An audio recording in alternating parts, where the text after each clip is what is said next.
જો વિદ્યાર્થી મિત્રો, હવે આપણે અકાઉન્ટની અંદર ભાગ બીજાની શરૂઆત કરવી છે. પહેલો ભાગ પૂરો કર્યો, હવે અકાઉન્ટનો પાર્ટ 2 આવશે, બીજો ભાગ. તો અકાઉન્ટ પાર્ટ 2. હવે આમ નાના નાના પ્રકરણો આમાં બહુ છે, પણ ખરેખર તમને વાત થોડી કરી દઉં પછી ચેપ્ટર ઉપર આવું. તો એકાઉન્ટની અંદર મુખ્ય ભણવાલાયક ચેપ્ટરો કયા? તો એક પહેલું ચેપ્ટર, ભલે બધું ભણવાનું છે, ઘણું ખરું કટ થઈ ગયું એ કાઢી નાખશું, બાકી ભણવાનું બધું જ છે. એક પણ ચેપ્ટર હાવ કટ નથી કરી નાખ્યું.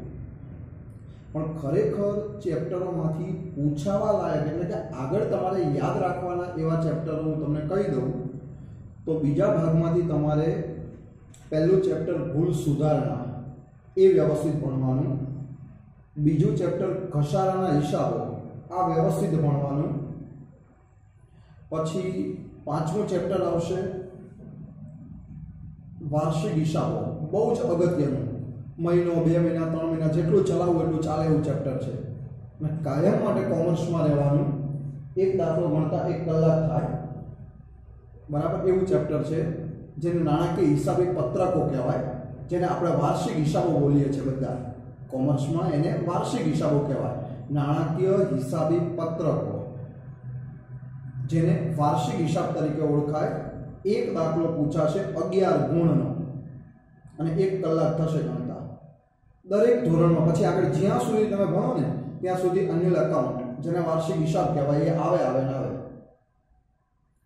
તો બહુ જ અગત્યનું ચેપ્ટર છે આપણા માટે. તો આમ જુઓ ને મારી દ્રષ્ટિએ તો બસ આ 3 ચેપ્ટર અને એક બિન વેપારી સંસ્થાના હિસાબો. બિન વેપારી સંસ્થા જે વેપાર કરતી નથી એવી સંસ્થા, એના વાર્ષિક હિસાબ. એટલે આ બીજા ભાગમાંથી તમારે ભણવા લાયક ચેપ્ટરો 4. પહેલું ભૂલ સુધારણા, પછી બીજા નંબરે જોઈએ તો ઘસારાના હિસાબો, ત્રીજા નંબરે જોઈએ તો નાણાકીય હિસાબી પત્રકો જેને કહેવાય વાર્ષિક હિસાબો, અને ચોથું જોઈએ તો નાણાકીય હિસાબી પત્રકો ચોથું જોઈએ તો બિન વેપારી સંસ્થાના હિસાબો. તો આ 4 ચેપ્ટરો આપણે પહેલા ભણી લેવાના છીએ. આ 4 ચેપ્ટરો આપણે પહેલા પૂરા કરી દઈશું. બહુ જ મોટા મોટા ચેપ્ટરો છે. 3 મહિના ચલાવવા ચાલે અને 6 મહિના ચલાવવા તો ચાલે, પણ મિનિમમ 2 મહિના તો 2-2.5 મહિના તો ચાલે. અને બાકીનું જે બધું વધ્યું આ 4 ચેપ્ટર સિવાય એ બધું 15 દિવસનું કામ છે. બીજું બધું વધ્યું એ 15 લેક્ચરમાં પૂરું થઈ જાય, મતલબ અડધો મહિનો. બીજું બધું જે કામ વધ્યું એ અડધા મહિનામાં પૂરું થઈ જાય. અને ઓલા 4 ચેપ્ટર મેં કીધા એ એવા છે કે 3 મહિના સુધી ચલાવીએ તોય ચાલે, અને કદાચ જો પ્રેક્ટિસ કરવી તો 6 મહિના ચાલે. બહુ જ અગત્યના ચેપ્ટરો છે. તો આપણે પહેલા જ એ ચલાવવાના છીએ 4 ચેપ્ટરો. પહેલું ચેપ્ટર ભૂલ સુધારણા, બીજું ઘસારાના હિસાબો, ત્રીજું ભણીશું આપણા વાર્ષિક હિસાબો જેને નાણાકીય હિસાબી પત્રકો કહેવાય, અને ચોથું ભણીશું બિન વેપારી સંસ્થાના હિસાબ. આ 4 પૂરા થઈ ગયા પછી મેં કીધું એમ ખાલી સમજૂતી માટેના છે, આપણા નોલેજ માટેના છે. આગળ ક્યાંય કોઈ ચેપ્ટરો ઉપયોગી નથી. એમાં પાછા 4 તો થિયરીના છે, માત્ર 15-15, 20-20 મિનિટનું કામ છે. એક ગુણની થિયરી પૂછાય છે. ઓકે, તો એમ માની અને હવે આજે મારે તમને બીજા નંબરનું ચેપ્ટર શરૂ કરવું છે, ઘસારાના હિસાબો. ઘસારો એને ડેપ્રિસિએશન કહેવાય. ઘસારાના હિસાબો અને 6 ગુણનો એક દાખલો પૂછાય છે. 6 ગુણનો એક દાખલો આવે. તો ઘસારાના હિસાબો આજે સમજૂતી આપું છું બધી. નેક્સ્ટ આવતા લેક્ચરમાં એનો દાખલાઓ શરૂ કરીશું, પણ આજે બધી સમજૂતી હું તમને આપું છું, એ સમજી લો બધું. હવે તો ઘસારો કોને કહેવાય? ઘસારો કોને કહેવાય? તો કોઈ પણ મિલકત, એટલે પહેલા તો ઘસારો હંમેશા મિલકત ઉપર ગણાય. મિલકત ઉપર ગણાય એટલે ઘસારા માટે પહેલું મિલકત હોવી જ જોઈએ. જો મિલકત જ ના હોય તો ચેપ્ટર શરૂ જ ના થાય.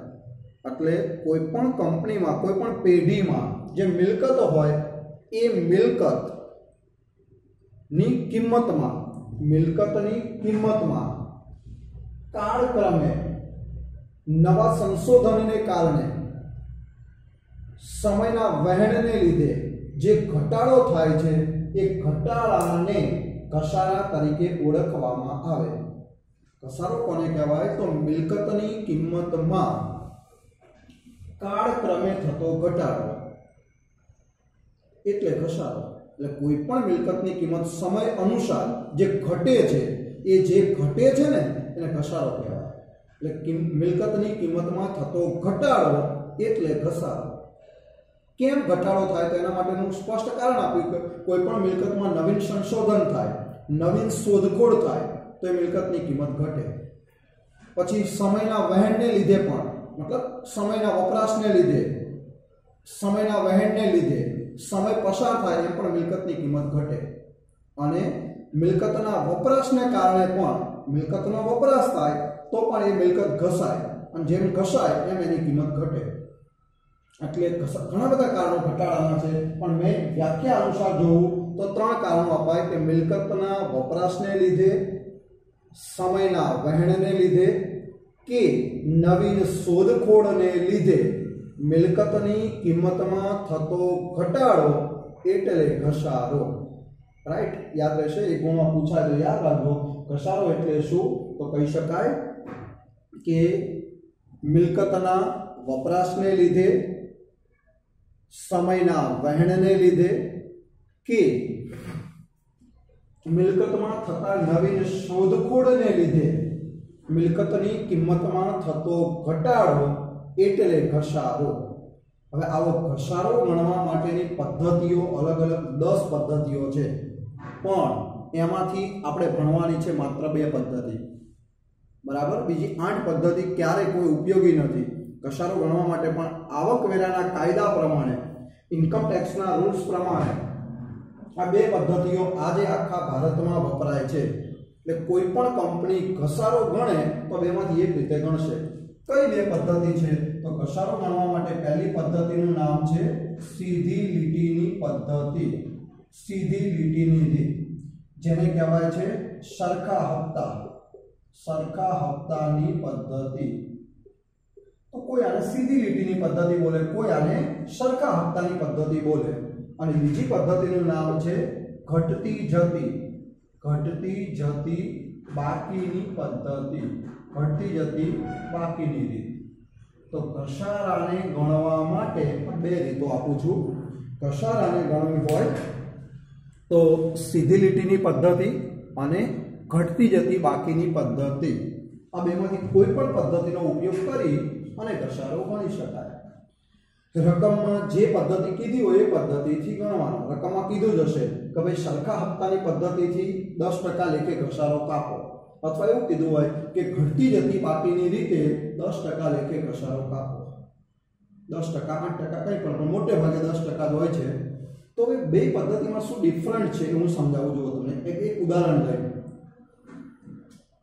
પહેલું તો માનો કે આવા સીધી લીટીની પદ્ધતિ આપણે ઘસારો ગણવો છે, તો પહેલું કોઈ પણ એક્ઝામ્પલ લઈને સમજાવો। માનો કે 1/4/2017 ના રોજ એક મિલકત ખરીદો છો, ના રોજ મિલકતની પડતર કિંમત, મિલકતની પકી એટલે પડતર કિંમત 100 રૂપિયા છે એવું ધારી લઈએ।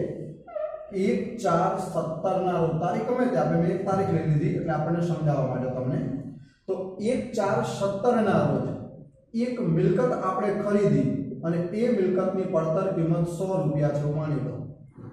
પડતર કિંમત એટલે મિલકતની મૂળ કિંમત વત્તા ખર્ચ, એ કોઈ પણ મિલકતની મૂળ કિંમત એમાં એ મિલકતનો ખર્ચો ઉમેરો એટલે પડતર કિંમત મળે।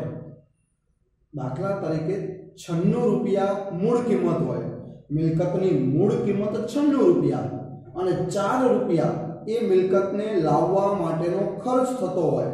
એ મિલકતને લાવવાનો ખર્ચ, એ મિલકતને ગોઠવવાનો ખર્ચ માનો કે 4 રૂપિયા થતો હોય તો એની પડતર કિંમત કેટલી કહેવાય? 100 રૂપિયા। એટલે પડતર કિંમત એટલે શું? તો મિલકતની મૂળ કિંમત વત્તા મિલકતના ખર્ચા, એટલે મિલકતની પડતર કિંમત મળે। તો 1/4/17 ના રોજ આપણે એક મિલકત લાવ્યા અને એની પડતર કિંમત 100 રૂપિયા છે। હવે આપણને કીધું છે કે 10% લેખે સીધી લીટીની રીતે ઘસારો કાપો, તો ઘસારો હંમેશા વર્ષના છેલ્લા દિવસે કપાય। તો માઈનસ આ વર્ષ પૂરું ક્યારે થાય? 31/3/2018।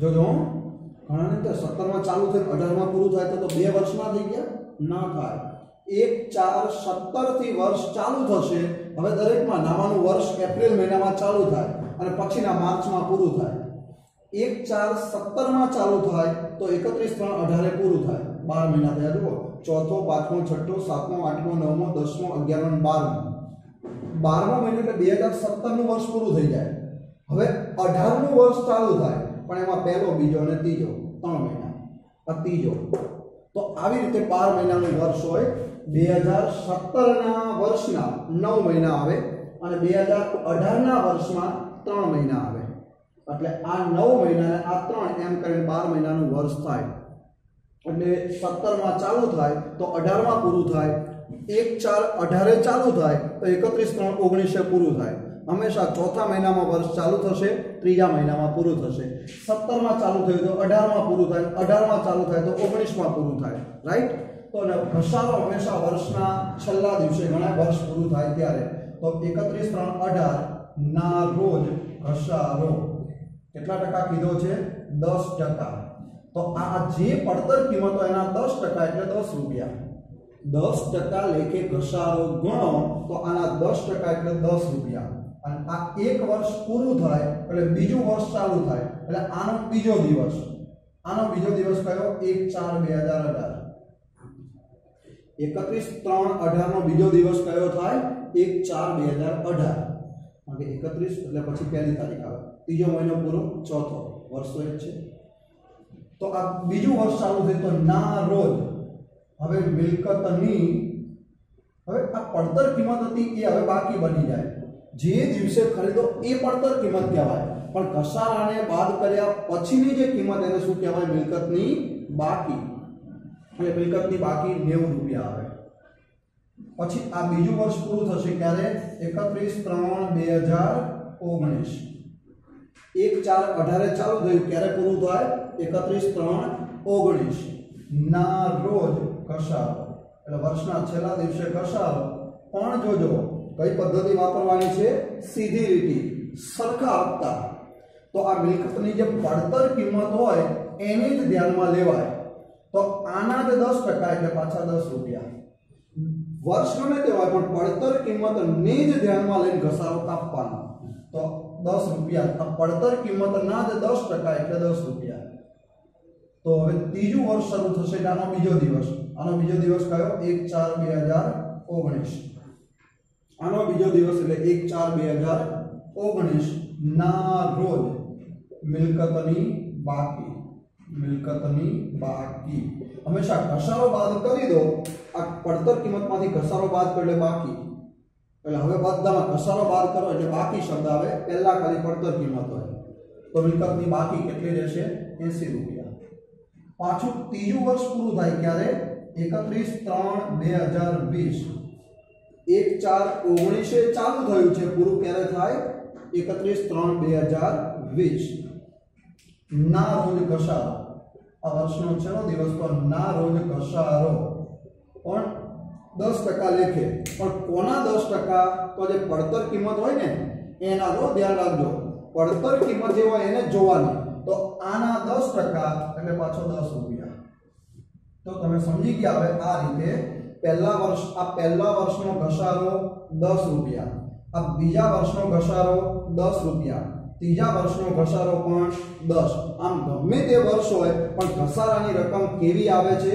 એક સરખી બધા વર્ષનો ઘસારો 10 રૂપિયા 10 રૂપિયા 10 રૂપિયા ઘસારાની રકમ સમાન છે માટે આને કહેવાય છે સરખા હપ્તાની પદ્ધતિ એટલે બસ આ રીતે ઘસારો કાપવાનો એટલે આ સરખા હપ્તાની પદ્ધતિ આના બે લક્ષણો સરખા હપ્તાની પદ્ધતિ થી ઘસારો ગણવો હોય તો એના લક્ષણો કેટલા બે લક્ષણો કયા જરા યાદ કરાવી દો બે લક્ષણો બરાબર તો એ બે લક્ષણો કયા પહેલું લક્ષણ ઘસારો ગણવા માટે કઈ રકમને ધ્યાનમાં લેવાની પડતર કિંમત ફરજિયાત કહું છું ઘસારો ગણવા માટે ફરજિયાત પડતર કિંમતને જ ધ્યાનમાં લેવાની એના જેટલા ટકા કીધું એના 10%, એ જ રકમના 10%, એ જ રકમના 10%. એટલે વર્ષ ગમે તે હોય પણ ઘસારો ગણવા માટે કોને ધ્યાનમાં લેવાનું? પડતર કિંમતને. આ પહેલી બાબત.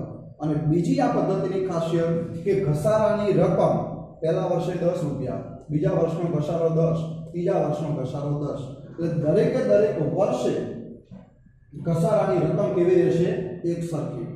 તો આ રીતે સીધી લીટીની પદ્ધતિથી ઘસારો ગણાય. એટલે પહેલા વર્ષને બોલવું હોય ને તો બોલાય 17-18, બીજું વર્ષ 18-19 અને ત્રીજું વર્ષ 19-20. આ રીતે બોલવાનું હોય, બરાબર. નામાનું વર્ષ, પહેલું વર્ષ એટલે કયું? 17-18, બીજું વર્ષ 18-19, ત્રીજું વર્ષ 19-20. 1-4 શરૂ થાય, 31-3 પૂરું થાય, 1-4 શરૂ થાય, 31-3 પૂરું થાય, 4 શરૂ થાય, 31-3 પૂરું થાય, 17માં શરૂ તો 18માં પૂરું, 18માં શરૂ 19માં પૂરું, 19માં શરૂ 20માં પૂરું. રાઈટ? આ સીધી લીટીની પદ્ધતિ. હવે આ જ એક્ઝામ્પલ ઘટતી જતી બાકીની રીતે સમજાવું તો આવું થાય. જુઓ, 1/4/2017, 1/4/2017 ના રોજ મિલકતની પડતર કિંમત 100 રૂપિયા છે એવું ધારી લઈએ. 1/4/17 ના રોજ મિલકતની પડતર કિંમત બરાબર 100 રૂપિયા છે એવું ધારી લઈએ. તો 1/4/17 ના રોજ મિલકતની પડતર કિંમત 100 રૂપિયા. હવે પહેલું વર્ષ પૂરું થાય, ઘસારો કાપીએ. ક્યારે પૂરું થશે? તો -31/3/18. 17માં ચાલુ થઈ, 18માં પૂરું થાય. ના રોજ ઘસારો, ના રોજ ઘસારો પણ 10% લેખે એટલે 10 રૂપિયા થાય. 10% લેખે ઘટતી જતી બાકીની રીતે ઘસારો કાપવાનો છે. તો 10 રૂપિયા એટલે આના 10%, 10 રૂપિયા. આનો બીજો દિવસ એટલે પહેલું વર્ષ પૂરું થઈ ગયું. બીજો દિવસ એટલે કયો? 1/4/18. આનો બીજો દિવસ એટલે 1/4/18 ના રોજ મિલકતની, હવે પડતર કિંમત નહીં પણ હવે શું બની જાય? બાકી. હંમેશા ઘસારો બાદ કરી દો પછીની જે કિંમત એને કહેવાય બાકી. તો આ બાકી આવશે 90 રૂપિયા. બીજું વર્ષ પૂરું થાય ક્યારે? તો 31/3/2019. 18માં ચાલુ થાય તો 19માં પૂરું થાય. ના રોજ ઘસારો, ના રોજ ઘસારો પણ જોજો હવે ઘટતી જતી બાકીની રીત હોય તો આ જે બાકી હોય એના 10% લેખે ગણવાનો. સીધી લીટીમાં શું હોય? પડતર કિંમતને જોવાય, એના જ ઉપર ઘસારો એટલે બધામાં સરખું આવે. પણ ઘટતી જતી બાકીની પદ્ધતિ હોય તો એમાં બાકીની રકમ ઉપર ઘસારો ગણાય. એટલે આ જે બાકી હોય ને એના ઉપર ઘસારો ગણવાનો. તો 90 રૂપિયા બાકી, એના 10%, એના 10% એટલે 9 રૂપિયા ઘસારો. આ બાકી જે વધે એને ધ્યાનમાં લેવાય અને ઘસારો ગણાય. તો આના 10% એટલે 9 રૂપિયા. હવે આનો બીજો દિવસ, આનો બીજો દિવસ એટલે 1/4/19 ના રોજ મિલકતની બાકી. તો મિલકતની બાકી રહેશે 81 રૂપિયા. 90 માંથી 9 બાદ થઈ જાય. આ વર્ષ પૂરું થશે 31/3/2020. આ વર્ષ 19માં ચાલુ થયું, 20માં પૂરું થાય. ના રોજ ઘસારો, અને ના રોજ ઘસારો પણ જોજો ઘટતી જતી બાકીની રીત છે એટલે જે બાકી હોય એના ઉપર ઘસારો ગણાય. અને આ 81 રૂપિયાની બાકી અને એના 10% એટલે 8.1. 8.1 આવી રીતે તમે સમજી ગયા. તો આ બે પદ્ધતિમાં ફેર બીજો કોઈ નથી. આમાં ઘસારો ગણવા માટે કઈ કિંમતને ધ્યાનમાં લેવાય? પડતર કિંમત. અને આ પદ્ધતિમાં ઘસારો ગણવા માટે કઈ કિંમતો ધ્યાનમાં લેવાય? બાકી નીકળતી કિંમતો. એટલે આ ત્રીજા વર્ષે જે બાકી હોય એના ઉપર ઘસારો, બીજા વર્ષે જે બાકી હોય એના ઉપર ઘસારો. જ્યારે આ પદ્ધતિમાં વર્ષ ગમે તો ત્રીજું વર્ષ હોય તો પણ ઘસારો તો પડતર કિંમત ઉપર જ ગણાય. એટલે સીધી લીટીની પદ્ધતિમાં પડતર કિંમતને ધ્યાનમાં લઈ અને તેના પર ઘસારો કપાય. જ્યારે ઘટતી જતી બાકીની રીતમાં જે તે વર્ષની બાકી હોય, જે તે વર્ષની બાકી ને ધ્યાનમાં લઈ તેના પર ઘસારો કપાય. આમાં ઘસારાની રકમ દર વર્ષે કેવી આવે? એક સરખી. જ્યારે પહેલામાં દર વર્ષે ઘસારાની રકમ શું થાય? ઘટતી જાય. પહેલા 10 રૂપિયા હતા, બીજા વર્ષે ઘસારો 9 રૂપિયા, પાછો ઘટીને ત્રીજા વર્ષે 8 રૂપિયા અને 1 પૈસો 8.1 8 રૂપિયા 10 પૈસા. તો આવી રીતે ઘસારો દર વર્ષે શું થાય? ઘટતો જાય. 10 રૂપિયા, 9 રૂપિયા, 8.1 રૂપિયા. એટલે આ ઘસારો આમાં સરખો રહે એટલે આને સમાન હપ્તાની પદ્ધતિ કહેવાય. આમાં ઘસારો ઘટતો જાય માટે એને ઘટી જતી બાકીની પદ્ધતિ કહેવાય. આ બે વાત થઈ, બરાબર. ત્રીજી વાત સમજી ગયા. આ પદ્ધતિની લાક્ષણિકતા કઈ કિંમતને સમાન હપ્તાની પદ્ધતિમાં ઘસારાની રકમ સરખી, કઈ કિંમતને ધ્યાનમાં લેવાનું? પડતર કિંમત. આ પદ્ધતિમાં ઘસારાની રકમ ઘટતી જશે. કઈ કિંમતને ધ્યાનમાં લેવાનું? તો બાકી નીકળતી કિંમત. ઓકે. અને ત્રીજી એક વાત યાદ કરાવું. હજુ ત્રીજી એક વાત યાદ કરીએ આપણે તો એમાં એ વાત યાદ કરાવું છું કે માનો કે ઘસારો ગણવા માટે ટકા આપેલા જ ન હોય. ઘસારો ગણવા માટે ટકા આપેલા ન હોય, ઘસારો ગણવાના ટકા ન આપે તો ઘસારાનો દર, મતલબ ઘસારાનો દર એટલે ટકા, 5%, 10%, 8%. ઘસારાનો દર એટલે ટકા આપેલા ન હોય તો આ રીતે ઘસારો નહીં કપાય. કેમ? તો તમને એવું કીધું છે ભાઈ સીધી લીટીની પદ્ધતિએ ઘસારો ગણો, પણ કેટલા ટકા એવું કીધું જ ના હોય. તો આ રકમ, આ જે પડતર કિંમત તો તમારી પાસે હોય, પણ એના કેટલા ટકા ઘસારો એવું કીધું. આ તો 10% કીધું તું તો 10 રૂપિયા, 8% કીધું હોય તો 8 રૂપિયા આવે, 20% કીધું હોય તો 20 રૂપિયા, પણ ટકા જ આપેલા ના હોય તો આ રીતે ઘસારો ગણી શકાય નહીં. એટલે જો ટકા આપેલા ના હોય ને તો તમારે ઘસારો ગણવા માટે આ એક સૂત્ર યાદ રાખવાનું, D = C - S/N.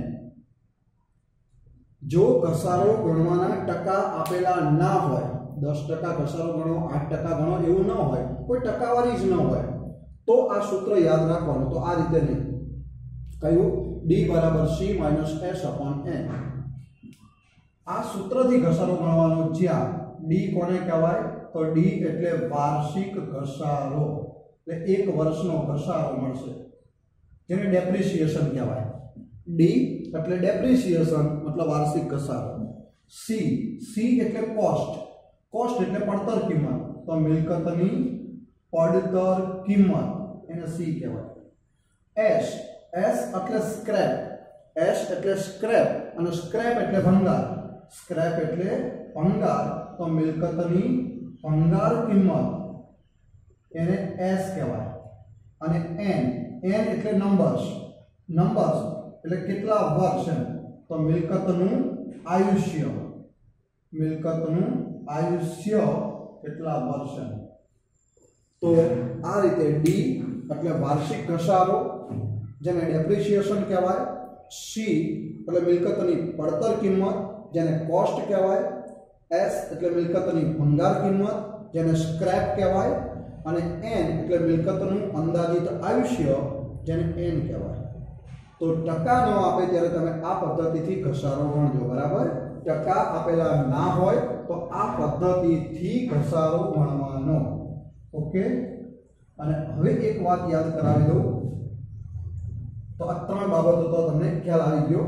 અને હવે ચોથી એક બાબત હું તમને કહું કે જો આમનોંધ લખવાની કીધી હોય, કે ઘણી વખત કહે છે કે જરૂરી આમનોંધ લખો, તો આમનોંધ લખવાની કે ત્યારે તમારે પહેલી આમનોંધ લખવાની કે મિલકત ખરીદવામાં આવે. મિલકત ખરીદવામાં આવે ત્યારે, એટલે જ્યારે મિલકત ખરીદો ત્યારે તમારે આ આમનોંધ લખી દેવાની કે જે મિલકત ખરીદો છો એ મિલકત ખાતે ઉધાર. કારણ કે મિલકત આવે છે, સામે મિલકતની મૂળ કિંમતનો ચેક આપી દેજો તો તે બેંક ખાતે જમા. અને જે મિલકતનો ખર્ચ હોય એ રોકડેથી આપી દેજો તો તે રોકડ ખાતે. દાખલા તરીકે 96 રૂપિયાનો ચેક આપો મૂળ કિંમત, અને 4 રૂપિયા જે મિલકતનો ખર્ચ હોય એ રોકડા આપો, એટલે 100 રૂપિયાની મિલકત આવી જાય. અને મિલકત ખરીદવામાં આવે ત્યારે તમારે આ નોંધ કરી દેવાની કે મિલકત ખાતે ઉધાર તે બેંક ખાતે અને તે રોકડ ખાતે.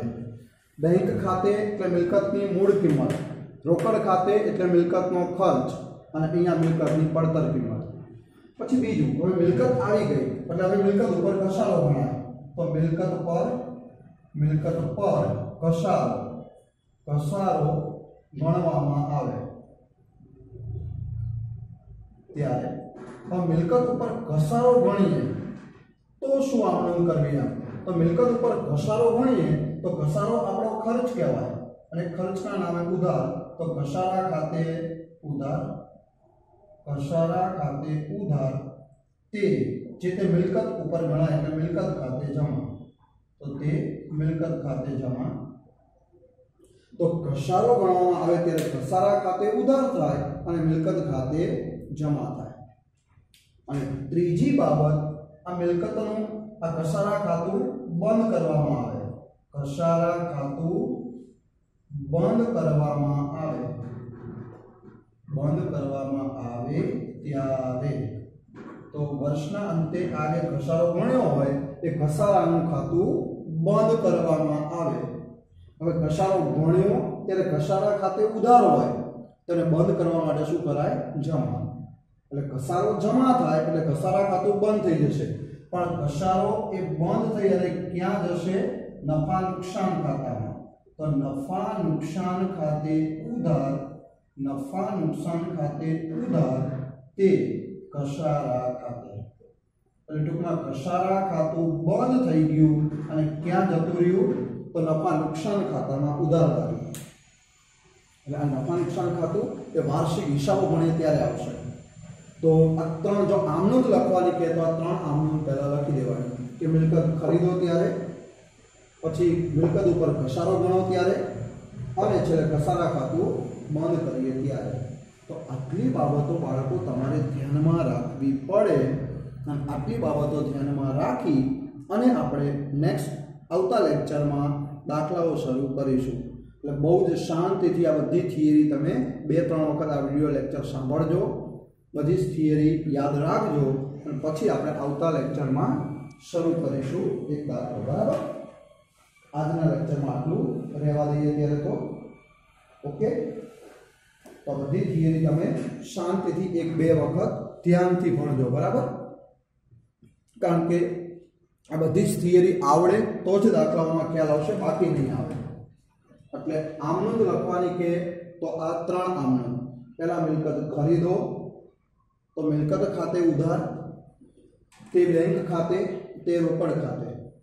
અહીંયા મિલકતની પડતર કિંમત, અહીંયા એની મૂળ કિંમત અને આ એનો ખર્ચ. પછી મિલકત ઉપર ઘસારો ગણો અને ઘસારો ગણો એટલે ઘસારા ખાતે ઉધાર, મિલકત ખાતે જમા. અને ગણેલો જે ઘસારો હોય એ ખાતું બંધ કરો. ખાતું બંધ કરો, ગણ્યો હોય ત્યારે ઉધાર હોય, બંધ કરો એટલે જમા થાય. પણ બંધ થઈ અને કોઈ પણ ખર્ચ હોય, કારણ કે મિલકત ઘસારો એ ખર્ચ કહેવાય અને ખર્ચના ખાતા બંધ કરીને ક્યાં જાય?